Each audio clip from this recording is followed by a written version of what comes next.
സുഹൃത്തുക്കളെ, ഒരുപാട് മരണ വാർത്തകൾക്കിടയിലാണ് ഒരു രസകരമായ ഒരു വാർത്ത നിങ്ങളുടെ മുമ്പിൽ അവതരിപ്പിക്കാമെന്ന് വിചാരിച്ച് മാത്രം വന്നതാണ്. ഒരു കമ്പാരിസൺ ആയിട്ടൊന്നും എടുക്കണ്ട. ഇന്ന് നമ്മുടെ കേരളത്തിൽ വന്ന ഒരു വലിയ ചർച്ച, അത് അമ്മ മീറ്റിംഗ് നടന്നു എന്നുള്ളതാണ്.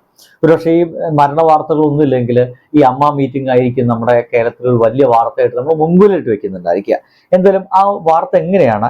സിനിമാ സമരത്തോട് യോജിപ്പില്ല അഡ്ഹോക്ക് കമ്മിറ്റി, അമ്മയുടെ AMMയുടെ അഡ്ഹോക്ക് കമ്മിറ്റി പറഞ്ഞിരിക്കുകയാണ്. അതിൽ മോഹൻലാലും ഒപ്പം തന്നെ നമ്മുടെ ജോർജ് ജോർജൊക്കെയാണ് ആ ഒരു അഡ്ഹോക്ക് കമ്മിറ്റിയിലുള്ളത്.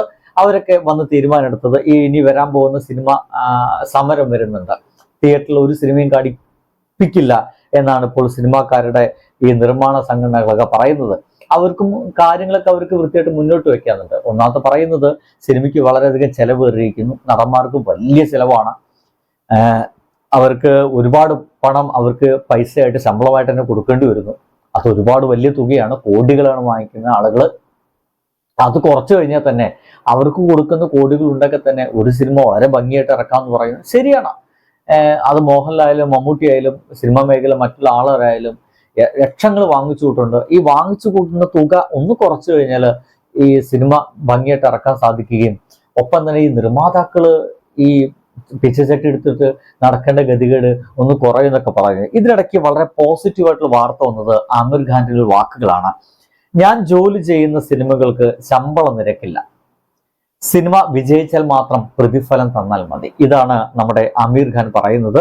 സിനിമ നന്നായാൽ അതിൽ നിന്ന് എനിക്കും വരുമാനം ലഭിക്കും, ഇല്ലെങ്കിൽ എനിക്കും വരുമാനമില്ല എന്നാണ് ഇപ്പോൾ ആമിർ ഖാൻ പറയുന്നത്. എനിക്ക് തോന്നിപ്പോയത് ഇതൊരു വലിയ ഗംഭീര തീരുമാനം എന്നുള്ളതാണ്.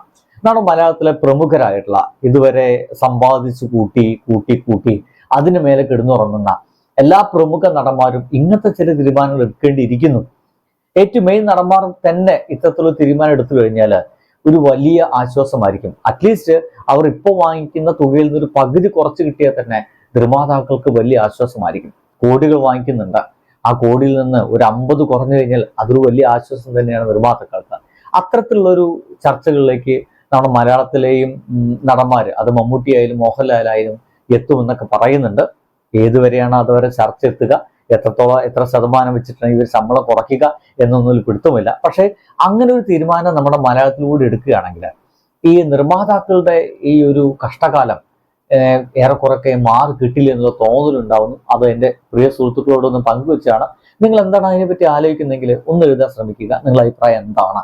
നടന്മാര് മോഹൻലാലും മമ്മൂട്ടിയൊക്കെ ശമ്പളം കുറയ്ക്കണോ അതോ ഇനി കൂട്ടണോ? ബൈ.